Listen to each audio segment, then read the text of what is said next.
Hey, thanks for making it to Veterans Info Tap. Here to share the word a couple more times before the end. It's expiring, being eliminated here in 1 week, actually less than a week.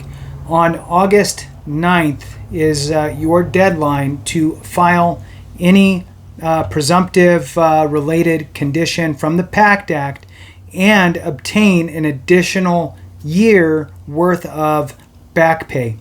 Want to just do a quick explanation of it and some of the things here regarding this special benefit from the VA. Now, when the president signed the Pact Act into law on August 10th, 2022, he essentially signed an intent to file for everyone. And that intent to file lasts 1 year, okay? If you file your Pact Act claim for a presumptive condition listed in the Pact Act, then whether you're a veteran or a spouse filing for a spouse benefit like dependency indemnity compensation, then what will happen will be you will be back paid to August 10th, 2022 if you file your claim by August 9th of 2023, which again is in just a few days. The question is, hang on with me here, if you're 100%, should you be filing any Pact Act claims? My take on that is, look, if you know your conditions that you have, if you're rated 100% and not permanent and total, you're just rated at 100%, it's regular schedule rating up to 100, there may be something if you qualify for something in the Pact Act that could help you get to permanent and total. People are always worried about the VA may cut my benefits. If you have static conditions, the VA has already conceded that your condition's not going to get any better. That's why they have it listed as static. Work with your accredited veteran service officer, work with an accredited veteran rep, call the VA directly, order your C-file, do something, and find out if your conditions are static. Again, if your conditions are considered static by the VA, they've already conceded that your conditions that are rated static aren't going to get better. So they do not have future exams set for you. Now, if you started going to the VA doctor and telling them, wow, this static condition I have is miraculous, I'm healed, then you might have some problems. So another thing would be the 5-year rule. If you've hit the 5-year time frame since you've had your condition rated at X, right? So let's say you have a 30% rating for X and it's been 5 years, the VA views that time frame kind of as a static time frame. So another important thing to remember. Now, if you have both of those things, static already, and you've already been over 5 years, and oh, by the way, let's say that you're 55 years or older, you have a few things that are supposed to protect your rating. Now, will the VA still screw it up and potentially call you in? Sure, they might. But if you know your conditions are not any better than before, and if you're worried about it, read the schedule of ratings for your specific condition or Google your condition VA rating schedule and see what pops up and read your percentage and the things that are required in order to get that rating. And if you meet those things, even if the VA calls you in for a CMP, guess what? Hey, I still feel the same shittiness that I felt before. So what? Right? Or it could be, I'm even worse than before. Thanks for calling me in. We should probably get that increased, right? So just a few kind of ways to think about it instead of always worrying that the VA is going to come in and just reduce you. Do they reduce people? Sure. As somebody who has cancer and then now it's in remission and they don't have cancer, you could bet the VA is probably going to come in and reduce that person.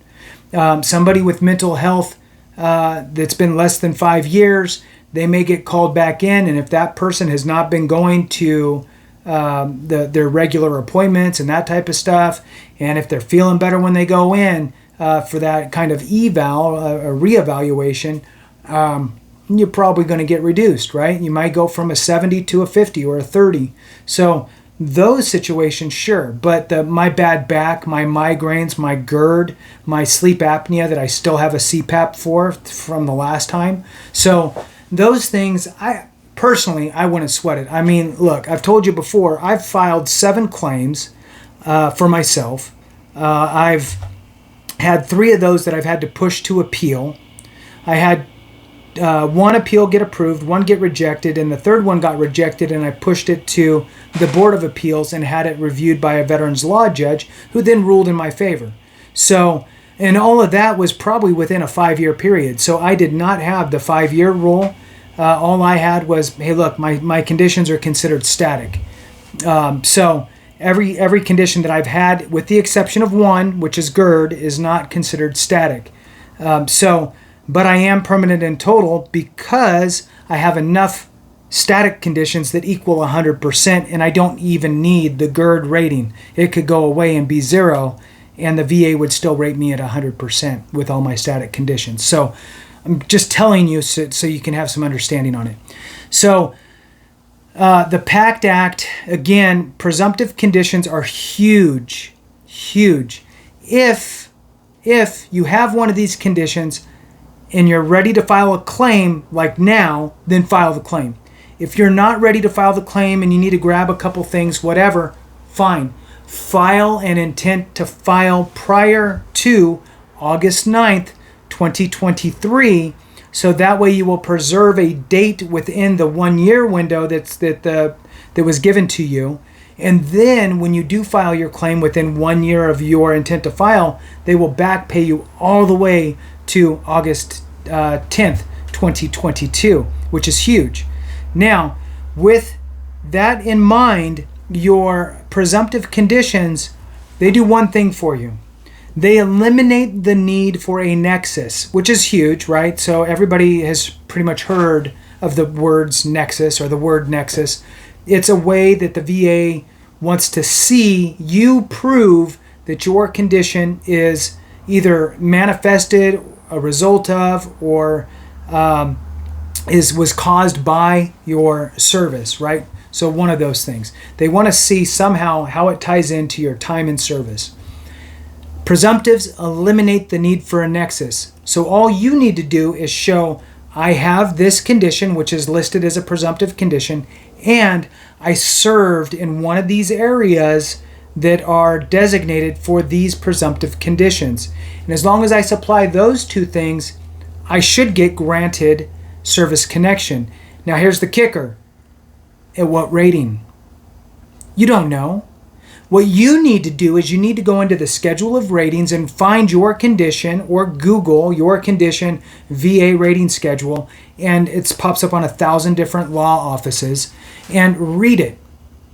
See what is required for each rating percentage, right? Are you a 10%, a 30, a 50? Where do you land for this specific condition? You're the patient. You know you better than anybody. Read it, know where you fall, and make sure that you print that out and you take it to your physical doctor, have them put that information into your medical file, and take that information with you to your CMP exam so you could share it with the CMP examiner, because this is the most important appointment of your life, right? Act like it. Take that information with you, open it up, and read it to them. This is how I feel. This is what I have.